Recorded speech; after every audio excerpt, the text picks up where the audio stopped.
শান্তি মাতা কি, শান্তি মাতা কি। তাই শান্তি মা, আমরা এই জগতে আসার আগে কিছু কথা বলবো। জগতে কি কথা? শান্তি মা আসার আগে সত্য যুগে কে ছিল? নারায়ণ। নারায়ণের অর্ধাঙ্গিনী কে ছিল? জগৎ লক্ষ্মী।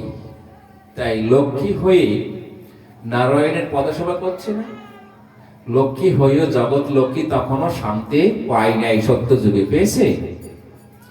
সত্য যুগেও জগৎ লক্ষ্মী শান্তি পায় নাই। কি নাম পেয়েছে? লক্ষ্মী নাম, তাই তো? তাহলে ওই লীলা সম্বরণ করি, যুগ হলো চেঞ্জ করি। কি হলো? সত্য যুগের পরে কি যুগ আসলো? ত্রেতা। ত্রেতা যুগে আসলেন ভগবান রাম হয়ে। আবার আমার সেই জগৎ লক্ষ্মী মা জগতে আসলেন ভগবানের অর্ধাঙ্গিনী হয়ে। কি নাম নিয়ে আসলেন? সীতা মা। আচ্ছা, সীতা মা কি শান্তি পেয়েছে? সীতা মার কষ্টের কথা যদি বলতে যাই, এই কষ্ট শেষ হবে? সীতা মা যত কষ্ট করেছে, এত কষ্ট কোন যুগে কোনো মা করেনি কোনো প্রকারে। কষ্ট সহ্য করতে না পেরে যখন পঞ্চম মাস গর্ভাবস্থায় ছিলেন সীতা, তখন সীতাকে বলেছিল রাম রাজ্যে, কি বলেছিল? সীতার গর্ভে যে সন্তান, ওই সন্তান নিশ্চয়ই রাবণের হবে, কারণ লঙ্কায় ছিল সীতা 14 বছর। তাই আবার লঙ্কা থেকে উদ্ধার করে সীতাকে নিয়ে এসছে। এখন সীতা গর্ভবতী, পঞ্চম মাস। আমরা তো রামের বিচার করতে পারি না, রাম রাজা। তাই রামের এই কথা সহ্য করতে না পেরে তখন চিন্তা করলো, তাহলে প্রজাগণ কি হলে শান্তি পায়?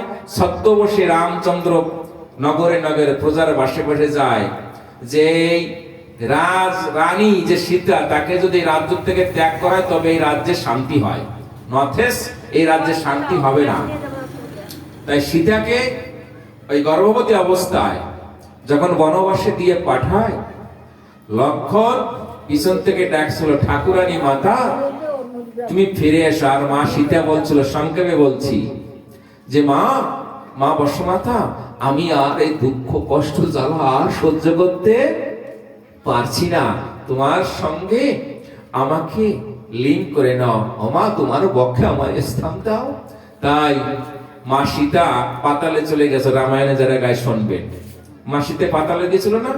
এই বর্ষমাতা দুই ভাগ হয়ে গেছিল, আর ওই পাতালে প্রবেশ করেছিল। লক্ষণ পিছন থেকে ডাকছিল, মা সাড়া দেয়নি। তাহলে সীতা মায়ের কষ্টের কথা যদি বলি শেষ হবে?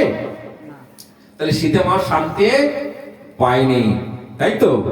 সবাই একবার প্রেম সে বলো, জয় শ্রী শান্তি মাতা কি, জয় শ্রী শান্তি মাতা কি, জয় শ্রী শান্তি মাতা। তাই আবার সেই সীতা জন্ম নিয়েছে কোথায়? আবার যুগ চেঞ্জ হলো, ভগবানের লীলাও চেঞ্জ হয়েছে না? ত্রেতা যুগের পরে আসলো দাপর যুগ। দাপর যুগে আমার কৃষ্ণ কানাই আপনাদের কাছে জানাই কত না লীলা করলেন জগতে। তাই দাপর যুগে কৃষ্ণ হয়ে যে লীলা করলেন, আর রাধা রানী এই নারায়ণের অর্ধাঙ্গিনী ছিলেন। তাই সেই রাধা রানী কি সুখ পেয়েছে? রাধা রানীর কষ্টের কথা যদি বলি, কষ্ট কি শেষ হবে? কষ্ট শেষ হবে না। তাই সেখানে আবার কেউ প্রশ্ন রাখতে পারে যে কৃষ্ণের স্ত্রী রুক্মিণী, আচ্ছা সেই রুক্মিণী কি সুখ পেয়েছে? রুক্মিণীও সুখ পায়নি। তাহলে ভগবানের স্ত্রীও শান্তি কি পেয়েছে? শান্তি যদি না পায় তাকে শান্তি কি বলা হয়? তাহলে শান্তি এক সময়ও পায়নি। আবার প্রেম সে বলুন, শান্তি মাতা কি, বলে জয় শ্রী শান্তি মাতা কি, জয় শ্রী শান্তি। তাই আবার যুগ চেঞ্জ হয়ে গেল। কি যুগ আসলো? দাপার শেষ, আসলো কলি। কলির মধ্যাহ্ন সময় জন্ম নিল নবদ্বীপে গৌর সুন্দর শশী মাতার ঘরে জন্ম নিয়েছে নিমাই নাম ধরে। তাই নিমাই বিবাহ করেছিল বাল্যকালে অবস্থায়। কি অবস্থায়? তখন বাল্যকালে বিবাহ হতো সবাই, পুরুষ এবং নারী। তাই প্রথম বিবাহ করে লক্ষ্মীপ্রিয়াকে। লক্ষ্মীপ্রিয়া সর্প আঘাতে মারা গেলেন। এরপরে আবার মা শাসীমাতা চিন্তা করলেন, আমার নিমাইকে পুনর্বার বিবাহ দেব বিষ্ণুপ্রিয়ার সঙ্গে। তাই বিষ্ণুপ্রিয়ার সঙ্গে যখন বিবাহ দিল, 14 বছর বয়স বিষ্ণুপ্রিয়ার, আর এই সময় গৌরাঙ্গ মহাপ্রভু 24 বছর বয়স, সন্ন্যাস নিলেন 24 বছর বয়সে। তাহলে মাকে ছেড়ে চলে গেল। ঘরে তার সহধর্মিনী বিষ্ণুপ্রিয়ার কোলে কোনো পুত্র কন্যা ছিল না, ছিল কি? তাহলে এদিকে তার স্ত্রী 14 বছর বয়স, তার মা বিধবা, পিতা লীলা সম্বরণ করেছেন। তাই এবার মা কি চায় আমার ছেলে ছেড়ে যাক আমার থেকে? আর কোন নারী কি চায় আমার স্বামী আমাকে ছেড়ে চলে যাক? সতী নারীর পতি ভিন্ন কোনো গতি নাই, শাস্ত্রে লেখা আছে। যদি সতী নারী হয়ে থাকি আমি, আমার পতি সেবা একমাত্র কর্তব্য। তাহলে সেই সতী ছিল কে? বিষ্ণুপ্রিয়া। ওই পতি সেবা কি করতে পেরেছে? তাহলে সে কেঁদেছিল। আচ্ছা, তার মা, যার মায়ের সন্তান চলে যায় সংসার ছেড়ে, সে মা কেঁদেছিল। আর গৌর সুন্দর কি কাঁদেনি তার মায়ের জন্য, তার স্ত্রীর জন্য? তাহলে সংক্ষিপ্ত ভাবে বলছি, তাহলে এখানে কি সব পেয়েছে? এখানে কি শান্তি পেয়েছে? শান্তি পেল না কোনো প্রকারে। তাই ওখানে নিমাই কথা দিয়েছিল, মা তোমাকে ছাড়িতে মা তো শপথে কি আছে আমার, তব গর্ভে জন্ম নেব আরো 2 বার। আমি শেষ লীলা করিব ঐশ্বন্যে কোণে, আমি নিচু হয়ে করিব নিচের উদ্ধার, অতি নিম্ন না নামিলে আমি কিসের অবতার? মা তোমাকে আমি আর কাঁদাবো না, আর বিষ্ণুপ্রিয়াকে আমি আর কাঁদাবো না। আমি ওই রামকান্তের বরে যশোমন্তের ঘরে জন্ম নেব সকলা নগরী, ওই অন্নপূর্ণার উদরে তুমি হবে অন্নপূর্ণা মা, আর এই জগতে দেব সকলকে নাম দেব, বলো হরি হরি, সবাই থেকে হরিনাম দেব। এই হরিনাম দিয়ে এই জীব উদ্ধার করে আমি আসবো। আর মা কাদা কাদি থাকবে না, স্ত্রী কাঁদবে না স্বামীর জন্য, স্বামী কাঁদবে না স্ত্রীর জন্য, পুত্র কাঁদবে না মায়ের জন্য পিতার জন্য, মা কাঁদবে না পুত্রের জন্য। ঘরে বসে গারস্থ প্রশাস্ত ধর্ম আমি জীবে শিক্ষা দেব।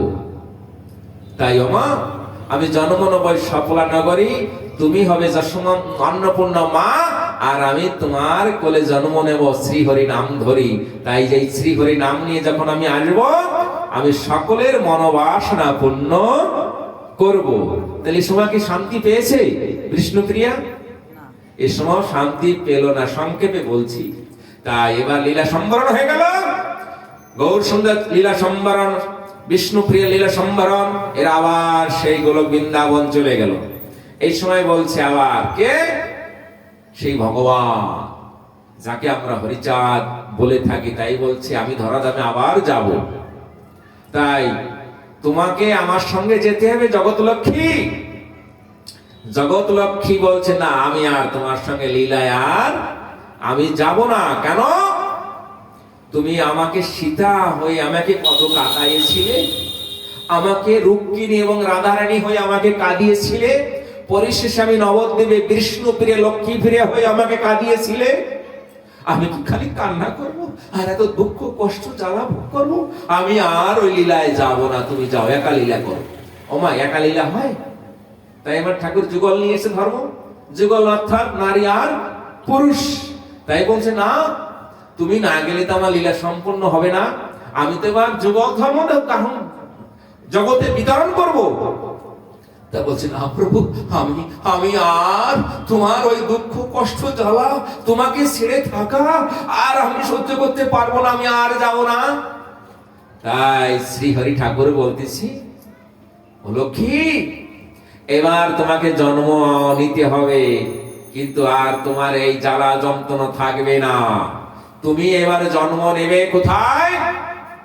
এই অখণ্ড ভারতে ফরিদপুর ডিস্ট্রিক্টে গ্রাম জিকাবাড়ি লোচন প্রামাণিকের ঘরে জন্ম নেবে।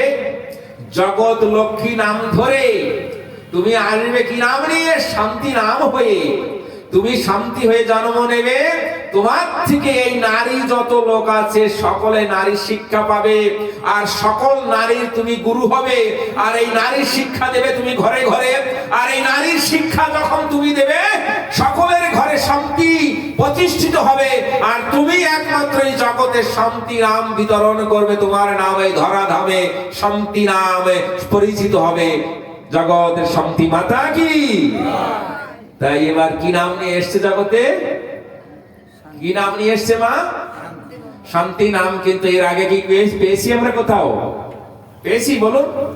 কারণ আগে তো শান্তি ছিল না লীলায়। তাই শান্তি মা হয়ে যখন জন্ম নিয়েছে, আর শান্তি মার যে শিক্ষা, তার আগে একটা কথা বলি, আমাদের সনাতন ধর্মে যত গ্রন্থশাস্ত্র আছে সেখানে যে গ্রন্থের পুরোহিত দর্পণে যে গ্রন্থ মন্ত্রপুত যত গ্রন্থের পূজা অর্চনা যাই করি সব জায়গাটা মন্ত্র আছে না বাবা? সবার বাড়িতে যে পূজাই হোক না কেন, সকল পূজার পরিশেষে লাস্টে একটা কথা উচ্চারণ হয়, দেখবেন সবাই মনে রাখবেন। আমার এই জগৎ মায়ের নাম প্রচার করে সবাই। কি নাম? যত মন্ত্র শেষে লাস্টে কবে ওং শান্তি, ওং শান্তি, ওং শান্তি। এই শান্তি নাম পেল কোথায়? কোথায় পেল? সেই শান্তি নাম এবার প্রকাট হয়েছে। প্রকাট বোঝা তো মা? এবার দেহ নিয়ে এসেছে শান্তি দেওয়ার জন্য ঘরে ঘরে। তাই মা আসুন, আমরা যদি শান্তি মায়ের কাছে আসি, কি শিক্ষা নিয়ে যাব? শান্তি মায়ের আদর্শ শিক্ষা। তাই শান্তি মা জন্ম নিয়েছে কোথায়? জিগ্রাবাড়ি। বলো লোচন প্রামাণিক কি? আচ্ছা, শান্তি মায়ের পিতার নাম বলছি। তাই শান্তি মা জন্ম নিয়েছে কত সালে? হরিচাঁদ ঠাকুর জন্ম নিয়েছিল 1218 সালে, মধুকৃষ্ণ ত্রয়োদশী তিথি ফাল্গুনী বার বুধবার। আর শান্তি মা জন্ম নিয়েছে কত সালে? 1227 সনে। 27। আর হরি ঠাকুর কত নিয়েছিল? 1218 সালে। আর হরিচাঁদ জন্ম নিয়েছে কত? শান্তি মা 1227 সনে। বার ছিল বৃহস্পতিবার। আজকে কি বার? বৃহস্পতিবার। তাই এই মা জন্ম নিয়েছিল, আমার জগৎ জননী শান্তি মা জন্ম নিয়েছে। আসুন আমরা যাই এখন সবাই মনের আনন্দে শান্তি মায়ের কাছে। তাই জয় দাও, জয় জয় শান্তি মাতার জয়, জয় জয় শান্তি মাতার জয়, জয় জয় শান্তি মাতার জয় জয়। বলো শান্তি মাতা কি? বলো শান্তি মাতা কি? শান্তি মাতা কি? তাই শান্তি মায়ের জীবন কথা আমাদের কিছু জানতে হবে এবং শিখতে হবে। তাই বাল্যকালে এই যে আমাদের যে ঘরের বালক মেয়েরা আছে না, এখনকার মেয়েরা, তখন শান্তি মায়ের দেখো ব্যবস্থা কি আলাদা। শান্তি মা বাল্যকাল থেকে তার খেলা ছিল পুজো খেলা। কি খেলা? পুজো। কি পুজো? ভগবানের পুজো। তাই ভগবান কিভাবে পুজো করবে? সে তো জন্ম নিয়েছে একজন গ্রাম্য পরিবারে, দারিদ্র সীমার নিচে বসবাস করে। জল সেখানে 14 হাত 15 হাত 16 হাত জল হয় যেখানে, সেখানে কচুরি ফুল পাওয়া যায়, সেখানে কিনতে লাগে না।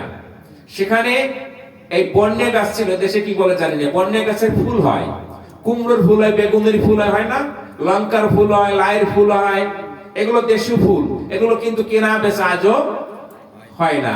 তাই পক্ষান্তরে এই কুমড়ো ফুল, লাইয়ের ফুল, বেগুনের ফুল, কচুরির ফুল, বিভিন্ন রকমের ফুল এনে পূজা খেলা শুরু করে। কাত্তিনী পূজা, অর্থাৎ আত্মা শক্তির পূজা করতেছে কে? শান্তি মা। আর এত শান্তি করে, সকালবেলা ঘুম থেকে ব্রহ্ম মুহূর্তে উঠে স্নান করে, ব্রহ্ম মুহূর্তে উঠে স্নান করে প্রদীপ ধরিয়ে